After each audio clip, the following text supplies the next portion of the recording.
महाकुंभ का ये आयोजन हमारे लिए तो पहला अवसर था, लेकिन इसका एक छोटा रूप 2019 में हम लोगों को करने का अवसर प्राप्त हुआ था,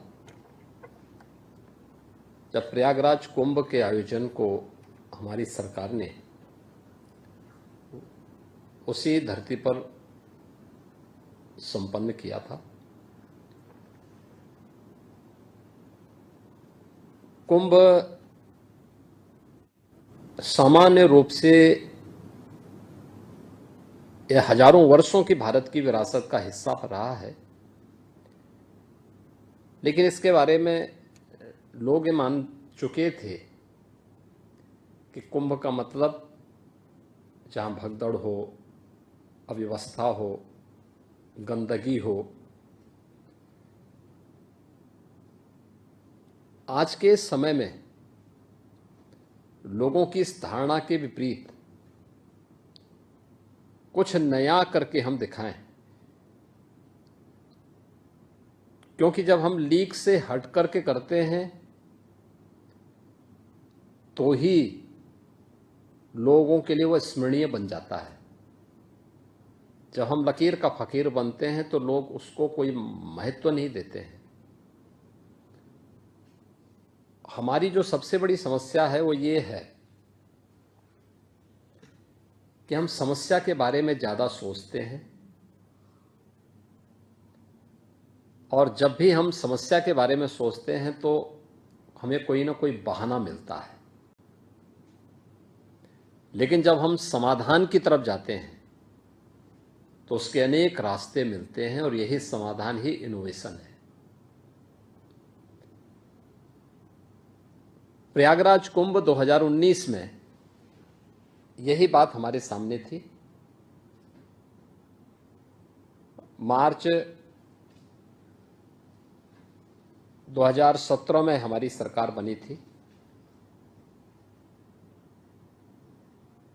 जुलाई 17 में मेरी प्रधानमंत्री जी से इसके बारे में चर्चा हुई कि प्रयागराज में कुंभ का आयोजन है।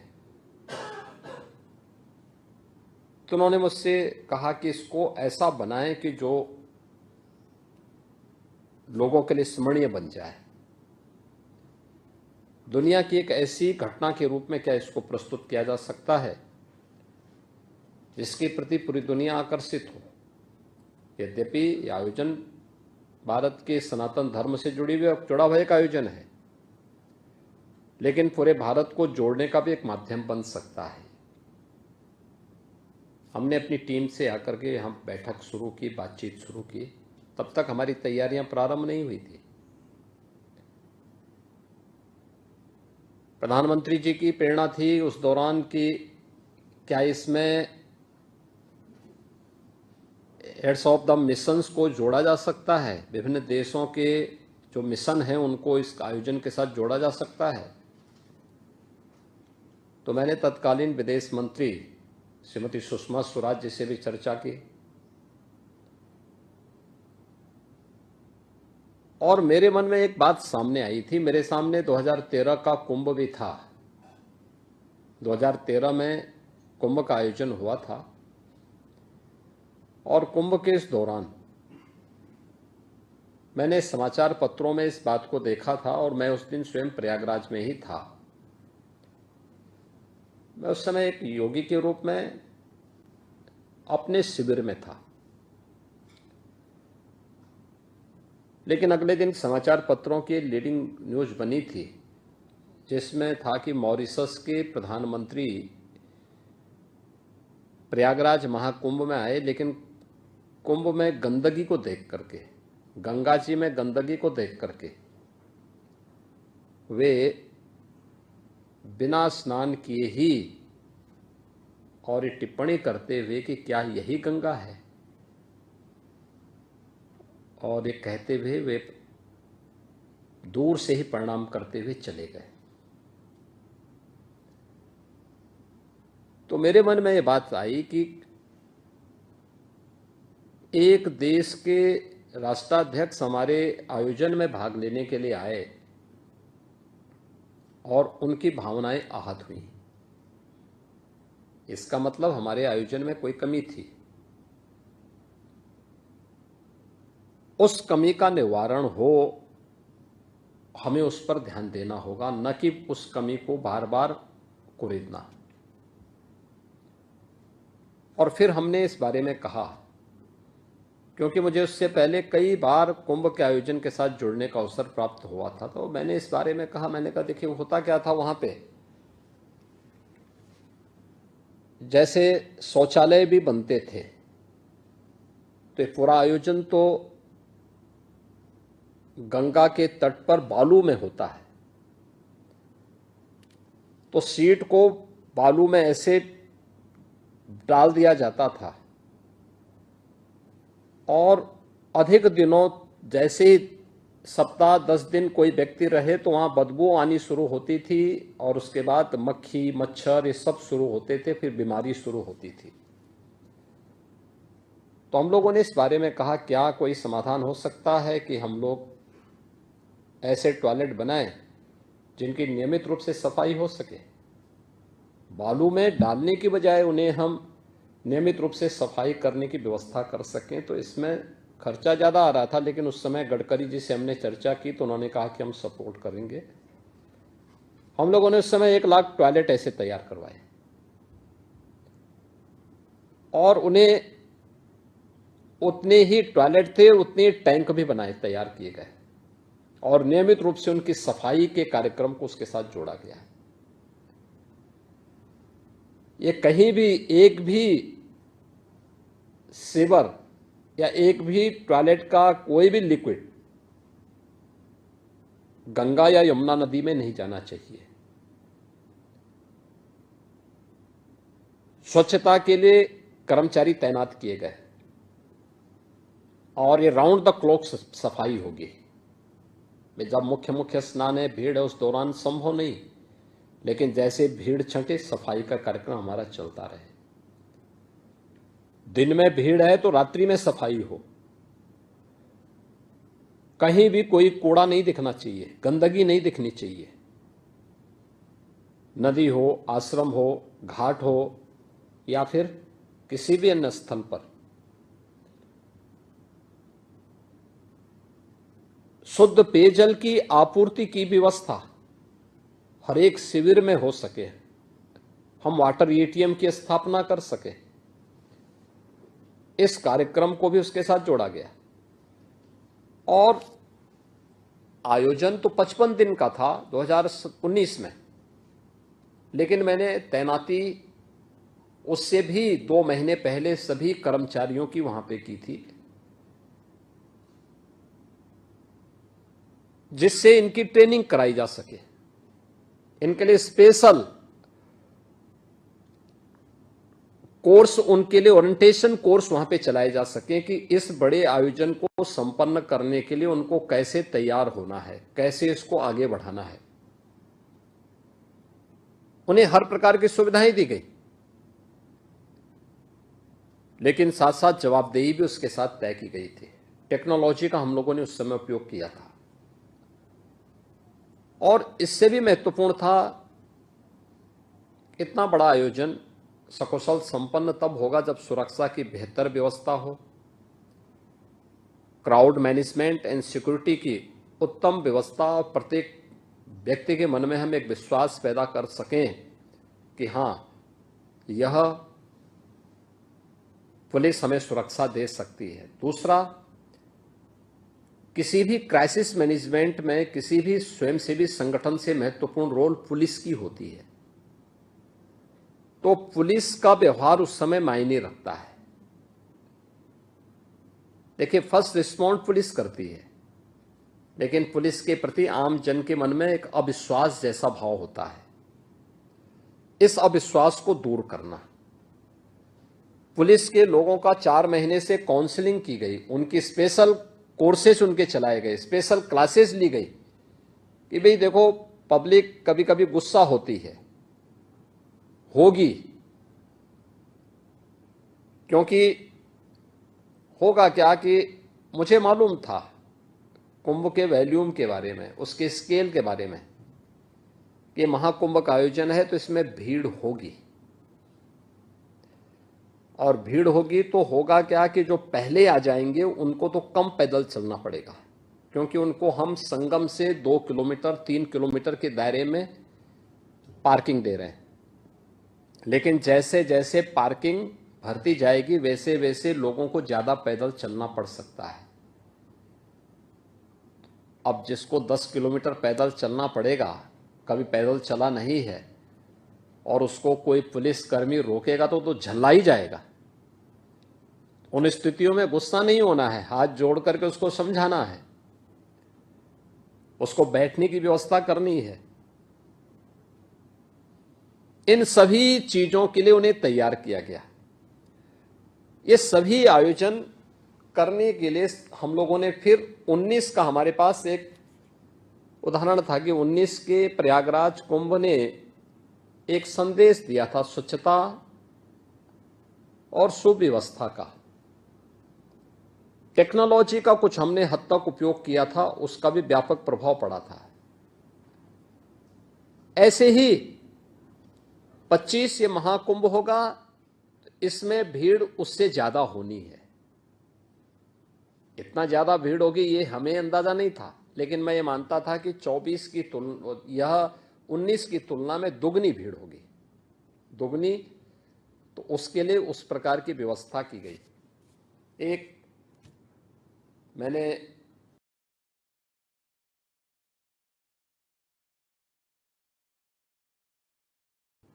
नवंबर 2022 में जो पहली बैठक ली थी, एक सामान्य बैठक ली थी, उस समय कोई तैनाती हमने किसी अधिकारी की नहीं की थी, लेकिन शासन के अधिकारियों के साथ मैंने बैठक ली थी। उस समय मैंने कहा था कि भाई देखो,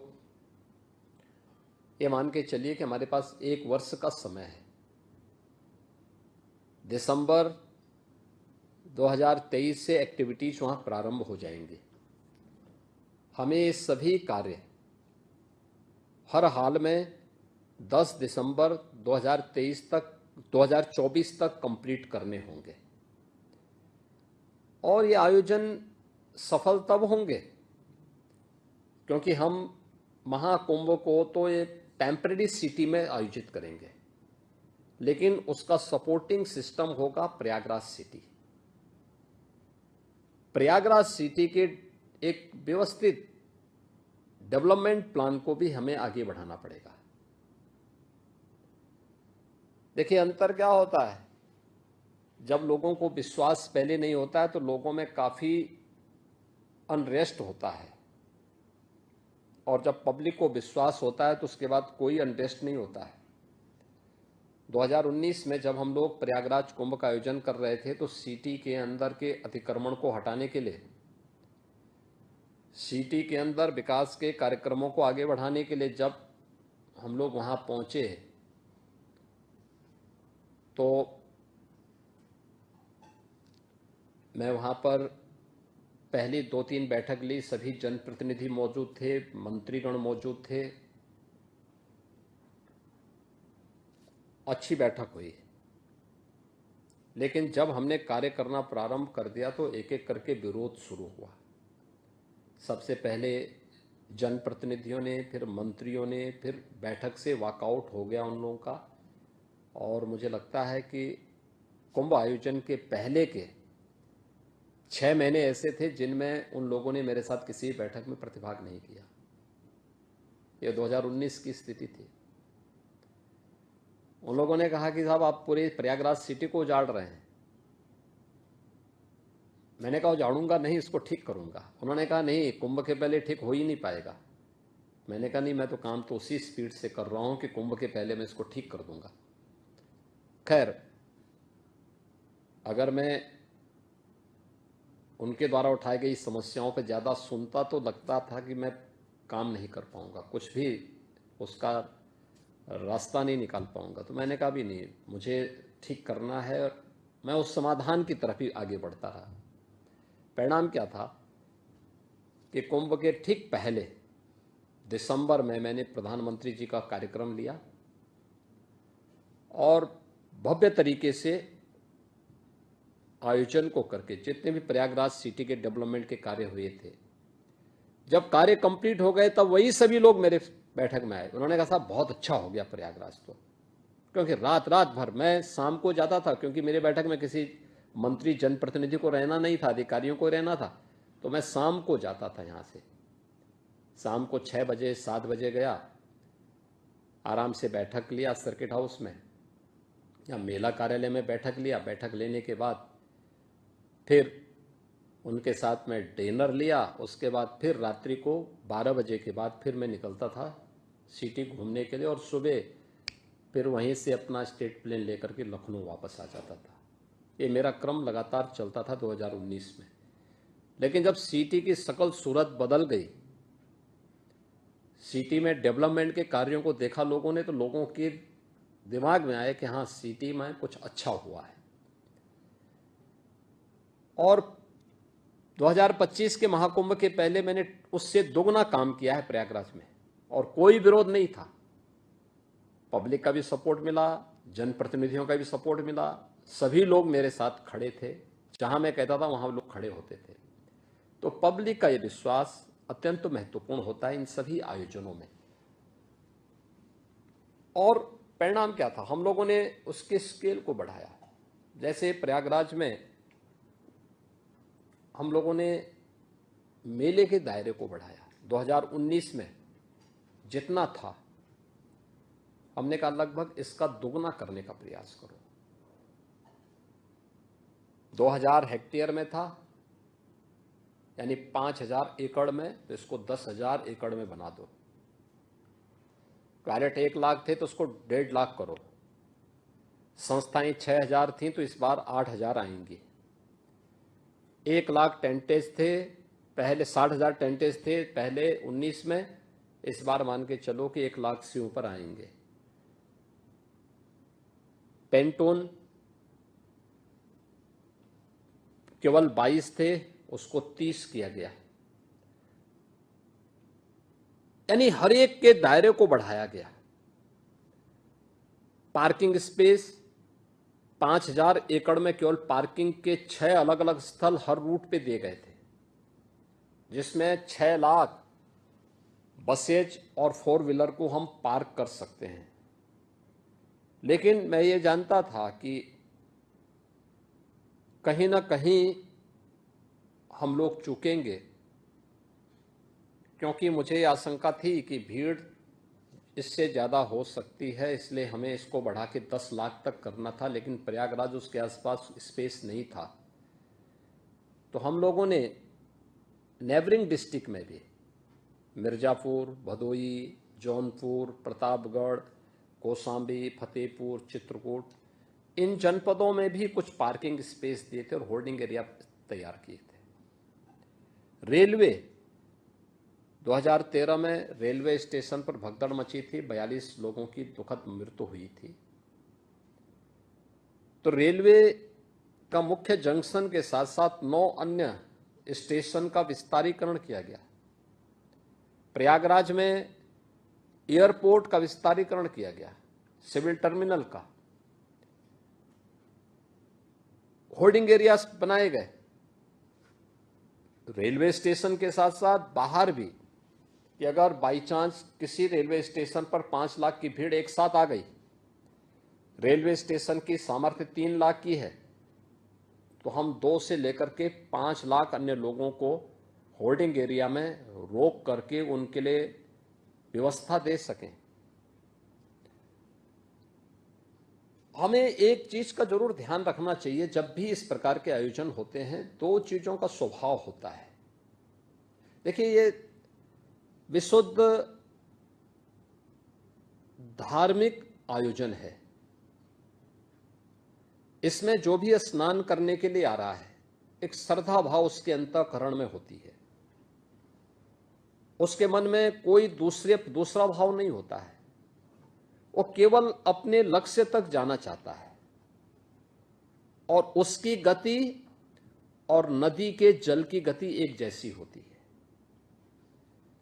अगर आप बहते हुए पानी को रोकेंगे तो या तो उसमें करंट होगा तो उसको तोड़ेगा, और नहीं तो अगल बगल कहीं फैलेगा।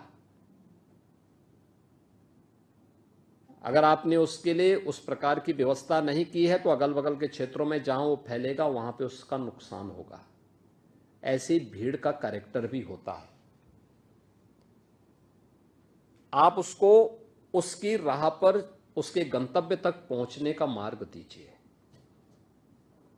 और जब भी आप उसको उसके गंतव्य के मार्ग पर को बाधित करने का प्रयास करेंगे और उसको अपने लक्ष्य तक पहुंचने में बाधा पैदा होगी, तो वह अगल बगल के क्षेत्र में फिर जैसे ही बिखरेगी, तो अगर वहां पे होल्डिंग एरिया नहीं है तो वहां पे कोई ना कोई स्टैम्पेड होने की खतरे होते हैं। यह अक्सर होता है। लेकिन धार्मिक भीड़ जो सचमुच आध्यात्मिक भावना से उत्प्रोत होती है, वो अत्यंत अनुशासित भी होती है। आपने देखा होगा 28-29 की रात्रि में जो स्टैम्पेड की घटना घटित होती है, यह रात्रि को 1-1:15 से यानी 1:15 से लेकर के 1:30 बजे के बीच में होती है। उस समय प्रयागराज मेला क्षेत्र में लगभग 4 करोड़ की भीड़ रहती है, और बाकी लोग, क्योंकि सायंकाल 7:30 बजे से ही मुहूर्त शुरू हो जाता है मौनी अमावस्या का, और बाकी भीड़ आ रही है, हर स्तर पर प्रेशर है। लेकिन जैसे ही स्टैम्पेड की घटना घटित हुई, विदिन 15 मिनट के अंदर पब्लिक ने स्वयं ग्रीन कॉरिडोर दिया और उन सभी लोगों को हॉस्पिटल पहुंचाने में मदद भी की। आप अनुमान करिए, जहां पे पूरी सिटी, जिस सिटी की क्षमता केवल 25 लाख की हो, उस सिटी के अंदर 2.5 से 3 करोड़ लोग हों। मेला क्षेत्र में जिसमें रहने के लिए हमने केवल 25 लाख लोगों की व्यवस्था की है, उस मेले क्षेत्र में 4 करोड़ से अधिक की भीड़ हो, आने वाले सभी मार्गों पर भीड़ हो। और यह स्थिति तब थी जब हमने नेबरिंग डिस्ट्रिक्ट में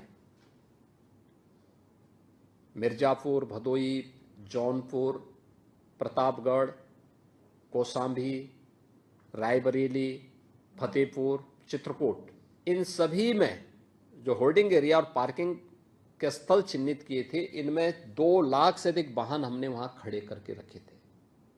ये 2 लाख वाहनों में लगभग 2 करोड़ से अधिक पब्लिक वहां मौजूद थी। हाँ, क्योंकि वहां पे डिस्ट्रिक्ट एडमिनिस्ट्रेशन को पहले से तैयार किया गया था कि वहां रोकना पड़ेगा, हो सकता है 24 से 36 घंटे तक उनको रोकना पड़ेगा, तो उनके लिए वहां पे मोबाइल टॉयलेट की व्यवस्था लोकल डिस्ट्रिक्ट एडमिनिस्ट्रेशन को करने हैं। उनके लिए वहां पे भोजन की व्यवस्था, जो भी आप बड़े पैमाने पे लोगों को तैयार कर सकते हैं, पब्लिक सपोर्ट से करना होगा। हमारे यहाँ बेसिक शिक्षा परिषद में जो विद्यालय हैं, इनमें एक 2 रसोइयाँ हैं। विद्यालय बंद करके उन सभी रसोइयों को बुला करके एक जगह उन सब के लिए भोजन की व्यवस्था भी चालू हुई, और हर एक जनपद में ये हुआ। परिणाम था कि 24 घंटे तक हम लोगों ने, यानी 28 की सायंकाल 5 बजे से लेकर के 29 की सायंकाल 5 बजे तक इन सभी लोगों को हम लोगों ने अगल बगल के जनपदों में 2 करोड़ की भीड़ को कंट्रोल करके रखा। और तब जाकर के फिर वे, जब प्रयागराज में, क्योंकि 29 जनवरी को मौनी अमावस्या के दिन मुख्य अमृत स्नान भी था, श्रद्धालु जनों के साथ साथ 13 अखाड़ों का स्नान भी होता है। अखाड़ों का स्नान 2 चैलेंज होते हैं। एक, पहला स्नान कौन करेगा, जिसको लेकर के पहले के कुंभ में मारकाट होती थी, व्यापक झगड़े होते थे। दूसरा, स्नान प्रातः 4 बजे से होना था, लेकिन स्टैम्पेड की घटना के बाद सभी अखाड़े तैयार थे, लेकिन मैंने 3 बजे प्रातः उनसे अनुरोध किया कि स्नान को कुछ देर आपको स्थगित करना पड़ेगा, क्योंकि एक घटना घटित हुई है। घटना पैनिक न हो, इसलिए हमने उसको हॉस्पिटल तो लोगों को पहुंचाया, उनके उपचार भी करवाया, कुछ लोगों की दुखद मौत भी हुई, लेकिन हमने इसको बहुत हाईलाइट नहीं होने दिया पहले, क्योंकि घटना पैनिक न हो। क्योंकि हमारे पास उस समय 8 करोड़ लोग, 8 करोड़ श्रद्धालु और संत उस समय प्रयागराज में मौजूद थे, मेला क्षेत्र में, प्रयागराज सिटी में। इस प्रकार की घटना की पुनरावृत्ति न हो, इसके लिए फिर यहाँ से स्वयं हम लोगों ने कंट्रोल करना प्रारंभ किया। अधिकारीगण मौके पे मौजूद थे, इन चीज़ों को हम लोग लगातार उन चीज़ों को करने लग गए। और फिर उनका स्नान, चूँकि मुहूर्त 29 को पूरे दिन भर था, तो फिर दोपहर 12 बजे तक उनको लिए संगम नोच खाली करवा करके वहाँ पे उनके स्नान की तैयारी की गई। और फिर 3 बजे से 2-2:30 बजे से उनका स्नान प्रारंभ हुआ, 13 के 13 अखाड़ों का और अन्य संतों का। एक प्रेशर संतों का स्नान करने का था, दूसरा श्रद्धालु सकुशल स्नान करके निकल भी सके, यह एक आयोजन था। देखिए,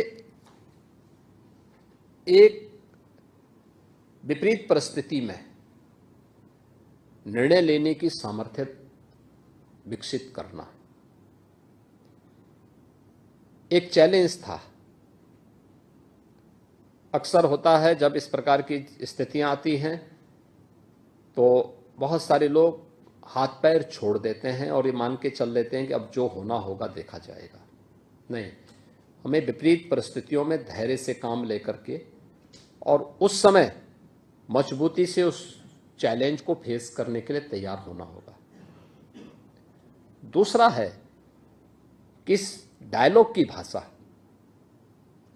डायलॉग स्थापित करना पड़ेगा हर एक स्टेक होल्डर से, श्रद्धालुजन से, संतों से और अन्य उन लोगों से जो इस पूरी व्यवस्था के साथ जुड़े हुए हैं। एक बेहतर समन्वय के साथ उसको आगे बढ़ाना पड़ेगा। और यह कार्य फिर वहां पर पहले से भी था, लेकिन इसको और बेहतर करके मैंने स्वयं भी बातचीत करना शुरू किया यहां से। तो आयोजन भी हुआ, अन्य आयोजनों को कंट्रोल किया गया, अगल बगल के जनपदों को भी कहा गया कि भाई देखो, जब तक मैं नहीं कहूंगा तब तक आप वहां से किसी को छोड़ेंगे नहीं, रास्ता आप क्लियर करेंगे जिससे यहां से निकलने वाले लोगों को हम बाहर निकाल सके। और रेलवे स्टेशंस की भीड़ को भी कंट्रोल करने के लिए होल्डिंग एरिया के साथ साथ जगह जगह कंट्रोल करने के लिए टीम्स पहले से तैयार थी, लेकिन उसमें और भी हम लोगों को सावधानी बरतनी पड़ी थी। तो ये प्रयागराज की दृश्य था जिसमें प्रयागराज के इस पूरे आयोजन को सकुशल हम संपन्न करने में सबसे महत्वपूर्ण बात यह है कि इन पूरे आयोजन में ये आस्था आर्थिकी का भी कारण बन सकता है, प्रदेश और देश की अर्थव्यवस्था में भी योगदान दे सकता है। यह मुझे लगता है कि अब तक जिसको हम नजरअंदाज करते थे, आज वह देखने को वहां मिल रहा है। उसका एक छोटा सा उदाहरण मैं आपको दूं। प्रयागराज में महाकुंभ के आयोजन के पहले पूरा आयोजन 13 जनवरी से 26 फरवरी के बीच में हुआ है, 45 दिन का आयोजन था। 13 जनवरी को एक स्नान था पौष पूर्णिमा का, उस शुभारंभ था महाकुंभ का। दूसरा स्नान मकर संक्रांति का था, इसमें अमृत स्नान भी था।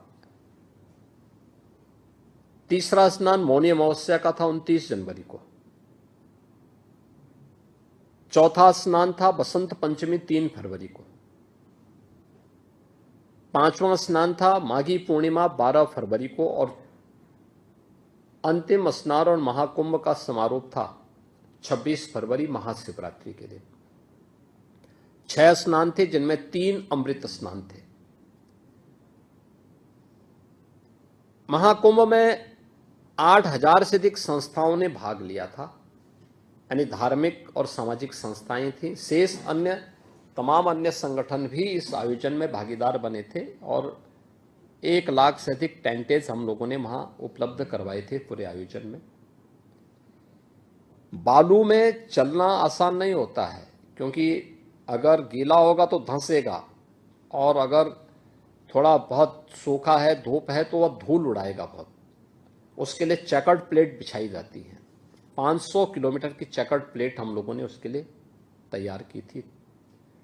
30 पेंटून ब्रिज बनाए थे गंगा नदी और यमुना नदी को पार करने के लिए, इस पार से उस पार जाने के लिए। हम लोगों ने रिवर फ्रंट तैयार किए थे। 12 किलोमीटर का अस्थायी घाट भी बनाया गया था। कुछ पक्के घाट बनाए गए थे। जो लोग सामान्य दिनों में, अक्सर होता क्या था, कुंभ के दौरान बसंत पंचमी के स्नान के बाद मेला लगभग समाप्त हो जाता था। केवल कल्पवासी बसते थे माघी पूर्णिमा तक। उनका 1 महीने का चलता है, पौष पूर्णिमा से माघी पूर्णिमा तक। शेष मेला बसंत पंचमी के दिन लगभग संपन्न हो जाता था। लेकिन पहली बार था कि मेला महाशिवरात्रि तक चला।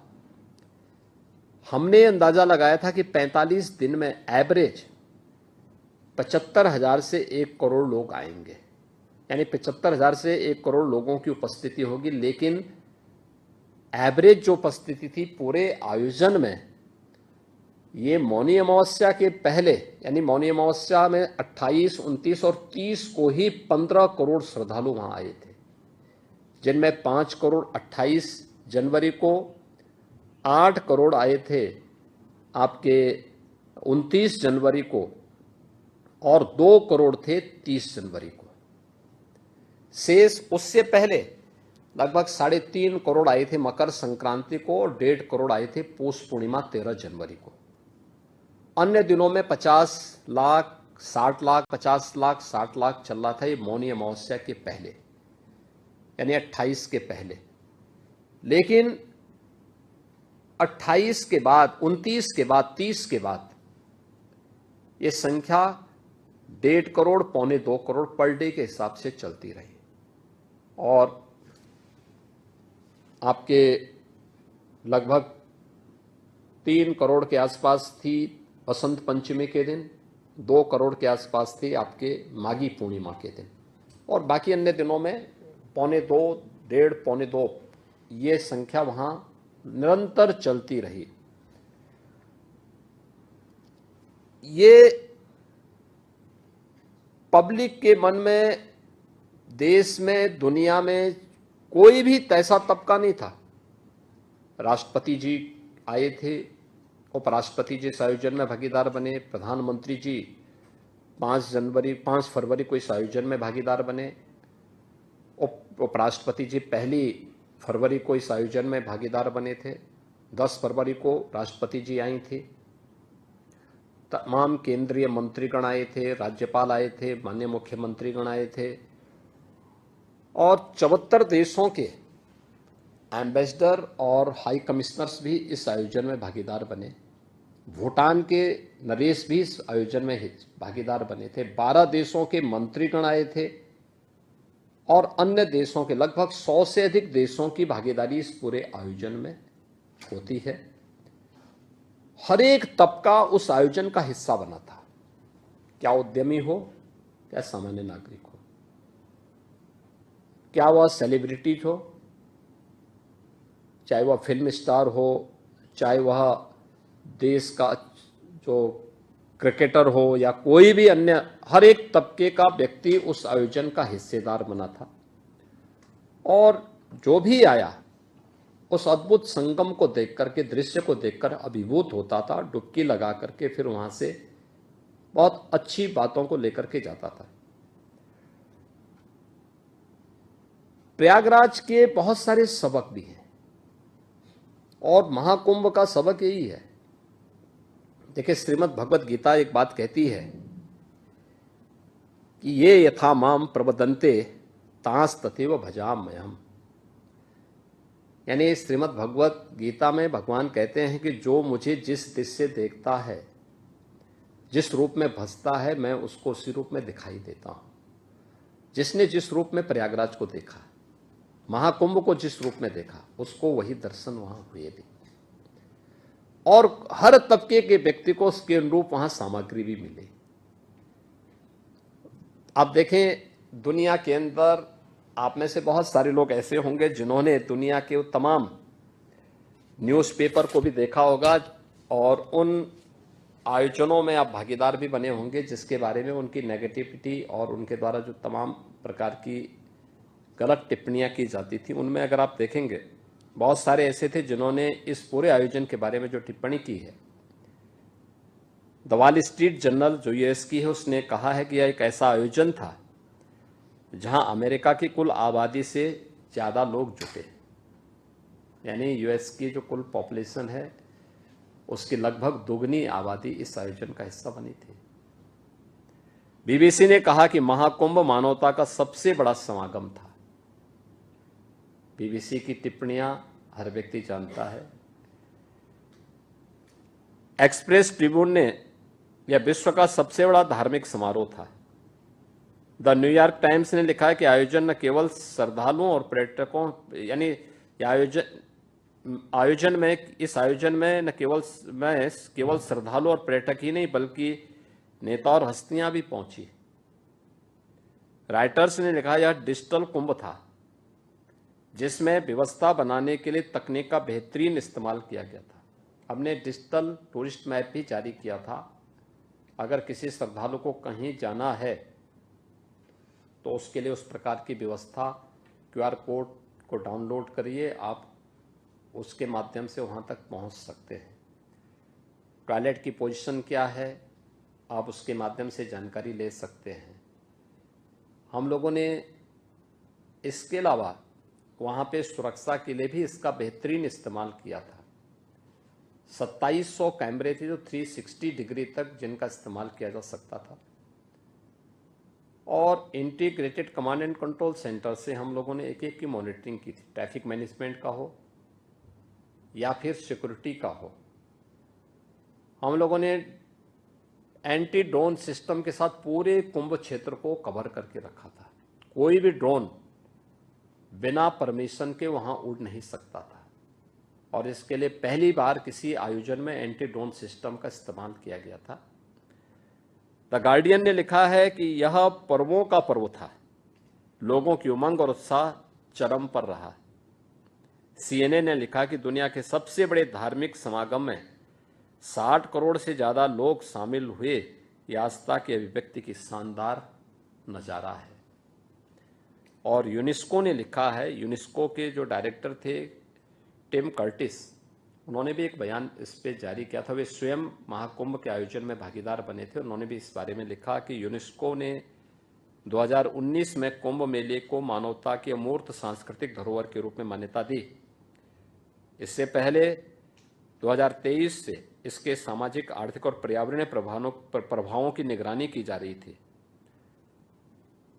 कुंभ मेला प्राकृतिक और सांस्कृतिक धरोहर के रूप में विश्व को एक नई दृष्टि प्रदान करता है। यह भारत के प्रति एक दृष्टि देता है। आयोजन उत्तर, दक्षिण, पूरब, पश्चिम, जिसके बारे में आदरणीय प्रधानमंत्री जी बार बार कहते हैं कि एक भारत श्रेष्ठ भारत, उसकी अभिव्यक्ति का भी एक बहुत बड़ा माध्यम बना है। न जाति का भेद, न क्षेत्र का भेद, न भाषा का भेद, न पंथ का भेद, किसी भी प्रकार के भेद से मुक्त एक ही नदी के एक ही घाट पर सभी लोग उसी पवित्र भावना के साथ डुबकी लगा रहे थे, और जो जिस भाव के साथ डुबकी लगा रहा था उसको उस प्रकार की अनुभूति उस आयोजन में देखने को भी मिली। इस पूरे आयोजन के लिए जो चीजें हम लोगों ने की, जैसे हम लोगों ने सेंट्रल और स्टेट गवर्नमेंट ने मिलकर के लगभग 7,500 करोड़ हमने इस पूरे आयोजन में खर्च किए, लेकिन इसमें से लगभग 6,000 करोड़ हमारे खर्च हुए थे प्रयागराज सिटी और उसके अगल बगल के इंफ्रास्ट्रक्चर पर। जैसे हमने 200 से अधिक सड़कों को 2 लेन थी तो 4 लेन, 4 लेन थी तो 6 लेन में बदलने का काम किया था। 14 नए फ्लाईओवर बनाए, 9 अंडरपास बनाए, प्रयागराज की विरासत से जुड़े हुए 12 कॉरिडोर बनाए गए, जैसे Akshay Vat corridor, Saraswati Koop corridor, Maharishi Bharadwaj corridor, Shringverpur में निषादराज गुहा कॉरिडोर, नागवासुकी कॉरिडोर, प्रयागराज के जो इष्ट देव हैं वो बेनी माधव हैं, 12 माधव की मान्यता है प्रयागराज में। इन 12 माधव की कॉरिडोर को भी हम लोगों ने डेवलप किया।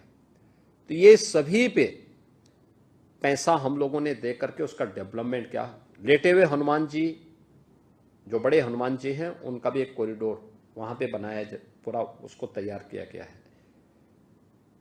इसके अलावा जो बात अक्सर चलती थी, जिसके बारे में यूनेस्को ने भी बात कही है ना, कि 2023 से ही उस बात को देखना चाहते थे कि इतना बड़ा आयोजन होगा तो स्वाभाविक रूप से इसके पर्यावरणीय उस पर क्या असर पड़ेगा।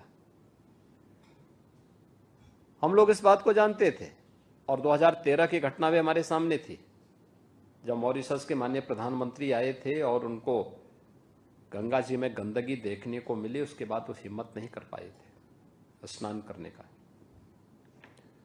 तो हम लोगों ने इस बात को ध्यान में रखा था कि पहले दिन से ही, कि गंगा नदी हो या यमुना नदी, कहीं भी कोई नाला या कोई सीवर लीक ना होने पाए, सिटी का हो या उससे ऊपर भी। देखिए, इस उत्तर प्रदेश के अंदर गंगा नदी का जो सबसे क्रिटिकल पॉइंट था वह है कानपुर था। कानपुर में 125 वर्ष से अकेले सीसामऊ के पास 4 करोड़ लीटर सीवर प्रतिदिन गंगा नदी में गिरता था। हम लोगों ने 3 वर्ष पहले ही उसे टेप करवा करके आज एक भी बूंद सीवर वहां से गंगा नदी में नहीं गिरता। जाजमऊ कानपुर का ही है, जहां पे ट्रेनरीज का सभी एफ्लुएंट गिरता था। ये बहुत ही खतरनाक विषैला एफ्लुएंट था और इसको, उसका दुष्प्रभाव क्या था कि उसके कारण गंगा नदी के सभी जलीय जीव भी मर गए थे। हम लोगों ने उसको भी कंट्रोल किया और 2 वर्ष पहले उसको कंट्रोल करके हर एक ट्रेनरी पे सीसीटीवी कैमरे लगा दिए गए। राउंड द क्लॉक उसकी मॉनिटरिंग होने लग गई। या तो आप ट्रेनरी चलाइए, उसके लिए आप यहाँ पे कॉमन ट्रीटमेंट प्लांट के साथ इसको जोड़िए, आपको फैसिलिटेट हम कर रहे हैं, अन्यथा इसको बंद करिए, ये नहीं चल सकता। प्रयागराज में भी हम लोगों ने एसटीपी के निर्माण की कार्रवाई को नमामि गंगे परियोजना के साथ जोड़ करके पूरा किया था, लेकिन फिर भी 261 एमएलडी के सेवर ऐसे थे जो अभी एसटीपी के साथ टेप नहीं किए गए थे। तो इसको हमने बायो रेमेडिएशन और जियो ट्यूब के माध्यम से जोड़ने का काम किया था और कहीं भी कोई एक भी बूंद सेवर न गिरे। लेकिन इस सब के बावजूद लोगों ने फेक रिपोर्टिंग करनी प्रारंभ की थी। लेकिन हमारी स्वयं स्टेट गवर्नमेंट की पॉल्यूशन कंट्रोल बोर्ड की लैब्स वहां मौजूद है। हमने कुछ प्राइवेट लोगों को भी, प्राइवेट पार्टीज को भी वहां पे लैब्स स्थापित करने के लिए वो किया था कि आप भी करेंगे, हम भी करेंगे, और फिर हम सैंपल को एक दूसरे के सैंपल को एक दूसरे को शेयर भी करेंगे, वो लोग एक दूसरे के यहाँ भी देखें। देखिए, जल की शुद्धता के 2 मानक होते हैं। एक बीओडी 5 से यानी 3 से कम होना चाहिए। यह जब भी हम लोगों ने इसके लिए अलग अलग समय में जनवरी से लेकर के और 26 फरवरी तक निरंतर हम लोग इसको लेते रहे, और जब भी लिया गया इसकी मात्रा संगम में, देखिए कोई ना कोई ऐसा दैवीय गुण जरूर है कि संगम में जब भी हम लोगों ने कहीं से भी सैंपल लिए तो संगम में यह 3 से नीचे ही मिलता था, 2, 1 इसमें हमें मिलता था। और डीओ डिसॉल्व ऑक्सीजन, इसकी मात्रा के बारे में जब भी हम लोगों ने वहां पे चर्चा की तो ये 5 से ऊपर होना चाहिए, और संगम तट पर ये हमेशा 8, 9, 10 इससे ऊपर मिलता था। हाँ, बीओडी की मात्रा जब हम थोड़ा ऊपर आते थे तो बीओडी 3 और उसके आसपास मिलती थी। यमुना जी में थोड़ा सा ऊपर जाते थे तो उससे ज्यादा मिलते, संगम में वो इतना मिलता था। एक जिसके बारे में लगातार लोग चर्चा कर रहे थे, जिसको सेंट्रल पॉल्यूशन कंट्रोल बोर्ड के नाम पे भी एक रिपोर्ट छापी गई थी कि फीकल कोलिफॉर्म की मात्रा बढ़ गई है। ये जो फीकल कोलिफॉर्म की मात्रा के बारे में इनका कहना था, उसमें उसके 3 कारण होते हैं। वह 100 ml में 2500 MPM के रूप में उसकी मात्रा को लोग नापते हैं कि 2500 से ये कम होना चाहिए। जब भी हम लोगों ने अलग अलग डेट पर 11 जनवरी से लेकर के 26 फरवरी तक जब भी हम लोगों ने लिया फीकल कोलिफॉर्म की मात्रा बढ़ने का कारण, अगर वह 100 ml में 2500 से ऊपर है तो मान के चलिए कि उसके 3 कारण हो सकते हैं। या तो कहीं पे सीवर लीक है, या जो जानवर होते हैं, भैंस, गाय, ये नदी में स्नान करते हैं, गोबर करते हैं, तो उसके कारण भी फीकल कोलिफॉर्म की मात्रा बढ़ती है, काफ़ी ज़्यादा बढ़ जाती है। या इसके कारण ये बढ़ रहा है, या फिर कोई अन्य कारण है कि नदी पहले से प्रदूषित है।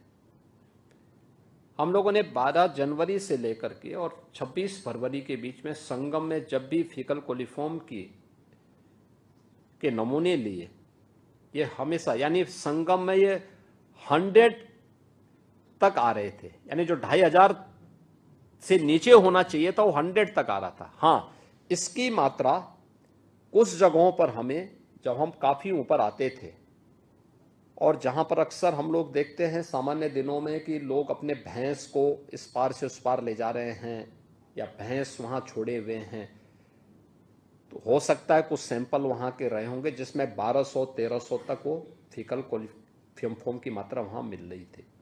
शेष अन्य स्थलों पर भी बहुत सारी जगह पर ये चीज़ें हम लोग लगातार उसकी निगरानी कर रहे थे, और जिसमें हम लोगों ने इसको चैलेंज किया था कि भाई आपके जो नमूने हैं ये गलत हैं, आप हमारे सैंपल को लीजिए, और हमारी टीम आपको इसको चैलेंज कर रही है। 2 लैब्स यहाँ पे मौजूद हैं, आप इसके अनुसार इसको देखिए। अंततः सेंट्रल कंट्रोल बोर्ड को इसके बारे में, पॉल्यूशन कंट्रोल बोर्ड को इसके बारे में इस बात को मानना पड़ा था। ये आयोजन आर्थिकी के बहुत बड़े आधार भी बनते हैं, और ख़ासतौर पर इसलिए भी ये महत्वपूर्ण हो जाता है कि रोजगार का सृजन कितने बड़े पैमाने पे होता है और कैसे लोगों के जीवन में परिवर्तन का आधार बनता है। अलग अलग प्रकार के नए चीज़ें देखने को मिले। एक छोटा सा उदाहरण मैं आपको उपलब्ध कराता हूँ कि एक सज्जन आए थे हमारे पास, उन्होंने कहा कि साहब मैं एक इन्वेस्टमेंट करना चाहता हूँ कुंभ में। हमने कहा भी किस प्रकार का इन्वेस्टमेंट है? उन्होंने कहा साहब मैं वहाँ पे 12 ज्योतिर्लिंग का एक रेप्लिका बनाना चाहता हूँ। तो मुझे भी लगा अभी कौन आना चाहेगा, एक 12 ज्योतिर्लिंग जिसको दर्शन करना होगा उन 12 ज्योतिर्लिंगों में जाके दर्शन करेगा, यहाँ रेप्लिका बना के क्या करेगा। लेकिन हमने उसको प्रेरित किया कि भाई ठीक है, अगर आप, जो कि प्रधानमंत्री जी की रुचि भी है, तो हमने कहा भी जितना भी रॉ मटेरियल है,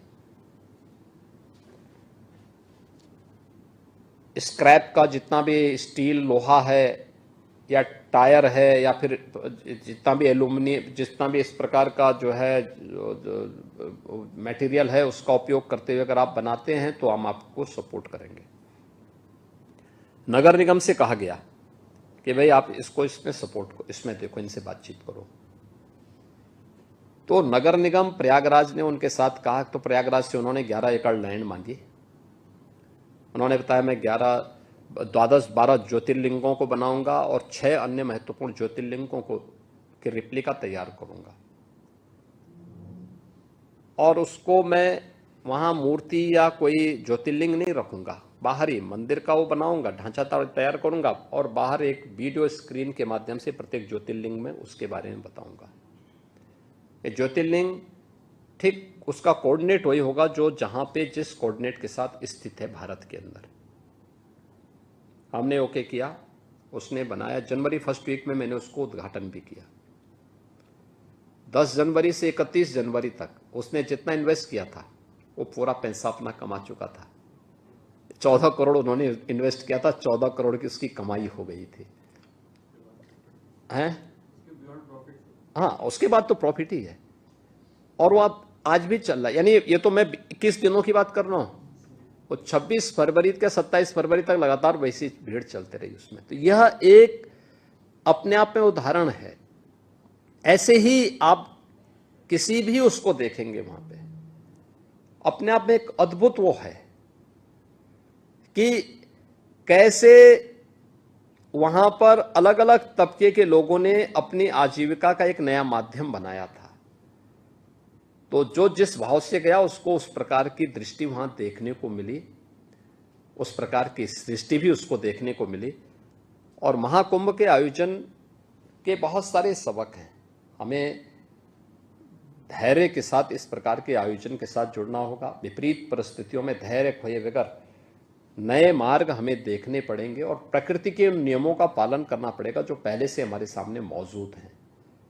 जैसे नदी का प्रवाह है, आप छेड़ोगे तो उसके दोनों परिणामों के बारे में हमें पहले से इंतजार करना पड़ेगा। ऐसे ही भीड़ का भी प्रवाह होता है, उसको या तो उसकी राह चलने दो, उसको मार्ग दीजिए जाने के लिए आगे, और नहीं तो फिर वह कहीं ना कहीं भगदड़ का कारण जरूर बनेगा।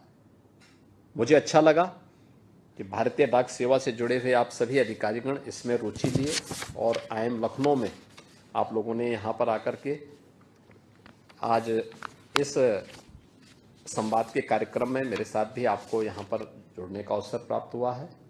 मैं प्रोफेसर सब्यसाची सिन्हा जी को और उनकी पूरी टीम को धन्यवाद देता हूँ। आप सबका एक बार फिर से स्वागत करता हूँ। बहुत बहुत धन्यवाद।